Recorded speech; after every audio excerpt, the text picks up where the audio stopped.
जय हिंद दोस्तों, बहुत बहुत स्वागत है हमारे इस नए चैनल डेबिट जॉब एक्सप्रेस पर। साथियों, आज हम देखेंगे उत्तर प्रदेश सरकार की तरफ से कुछ फार्मासिस्ट के पद आए उनके बारे में।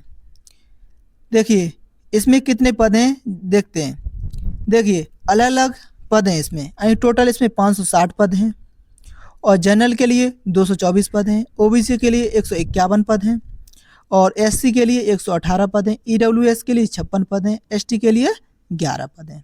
और इसकी वेतन की बात करें तो इसका वेतन 29,200 से 92,300 के बीच रहेगा, यानी इसका वेतन है वो लेवल 5 का है। ठीक है ना।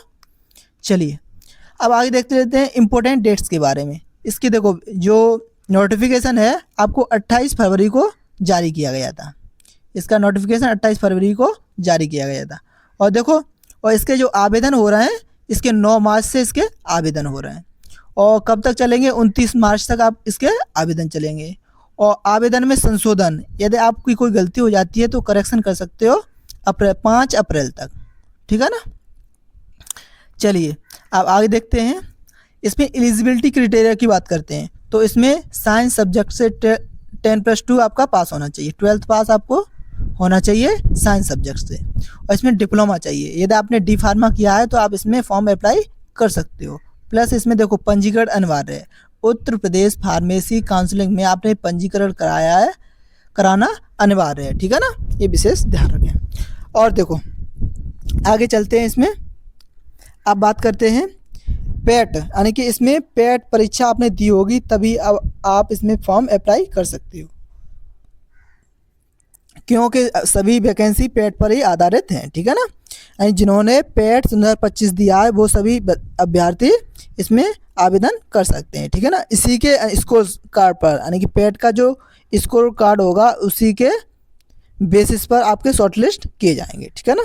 चलिए आगे अब देखते हैं एज लिमिट की। इसमें 18 से 40 एज लिमिट होना चाहिए। इसमें 18 से 40 आपकी एज लिमिट होना चाहिए। जो एज काउंट होगी 1 जुलाई 2026, यानी कि आपकी जो 18 वर्ष है 1 जुलाई 2026 को कंप्लीट हो रही हो तो आप इसमें फॉर्म अप्लाई कर सकते हो। और सभी के लिए फीस रहेगी आपकी 25 रुपीज़, यानी 25 रुपये सभी के लिए, general, OBC, SC, ST, EWS सभी के लिए 25 रुपये फीस रहेगी।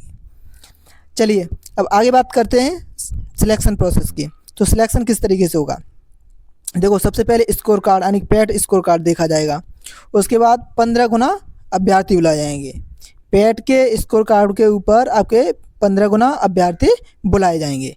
इसके बाद मुख्य परीक्षा होगी, इसी मुख्य परीक्षा के बेसिस पर आपका सिलेक्शन होगा। ठीक है ना, इस पर मुख्य परीक्षा पर विशेष ध्यान देना है आपको साथियों। चलिए अब देखो इसमें बात कर लेते हैं टोटल प्रश्नों की। तो इसमें टोटल प्रश्न है 100 प्रश्न आएंगे। ठीक है ना, और 100 ही अंक के होंगे और इसमें समय दिया जाएगा 2 घंटे और इसमें नेगेटिव मार्किंग रहेगी 1/4 की। ठीक है ना। चलिए आगे अब देखते हैं सिलेबस की। सिलेबस क्या क्या रहेगा, सिलेबस की बात करते हैं। देखो सिलेबस क्या क्या रहेगा, देखो सिलेबस रहेगा, देखो 65 अंक हैं वो जो आपने डिप्लोमा किया है यानी डी फार्मा उससे अंतर्गत पूछा जाएगा। ठीक है ना। और 15 प्रश्न रहेंगे कंप्यूटर उस पर आधारित। और देखो यूपीजी के पूछी जाएगी 20 प्रश्न। ठीक है ना, 20 अंकों की। अब बात करते हैं विषयों की। जो आपने डी फार्मा किया होगा उसमें देखो ये सारे सब्जेक्ट आते होंगे। देखो मैंने तो डी फार्मा किया नहीं है साथियों, इसलिए मुझे ज़्यादा नॉलेज इसके बारे में नहीं है। आपने किया होगा तो आप जानते होंगे इन सभी सब्जेक्ट्स के बारे में। ठीक है ना। चलिए अब देखो कंप्यूटर है। अब देखो कंप्यूटर भी पूछा जाए, ये सभी चैप्टर्स हैं वो पूछे जाएंगे। ठीक है ना। चलिए अब देखो अब बात करते हैं उत्तर प्रदेश में। उत्तर प्रदेश में भी देखो उत्तर प्रदेश जीके की ये सभी देखो मैं शामिल कर लिया। देखो क्या क्या पूछा जाएगा, देखो उत्तर प्रदेश की हिस्ट्री, संस्कृत, कला, ये सभी सब्जेक्ट पूछे जाएंगे। देख लेना आपने और याद करना, अच्छे से पढ़ना। ठीक है ना साथियों। अब देखो एक चीज़ बता दें, यदि आप कोई भी सरकारी एग्ज़ाम की तैयारी करते हो साथियों तो आप इस चैनल से जुड़ सकते हो, क्योंकि मैं इस चैनल पर जो भी नई वैकेंसी आती है उसकी जानकारी देता रहता हूँ। ठीक है ना। जय हिंद।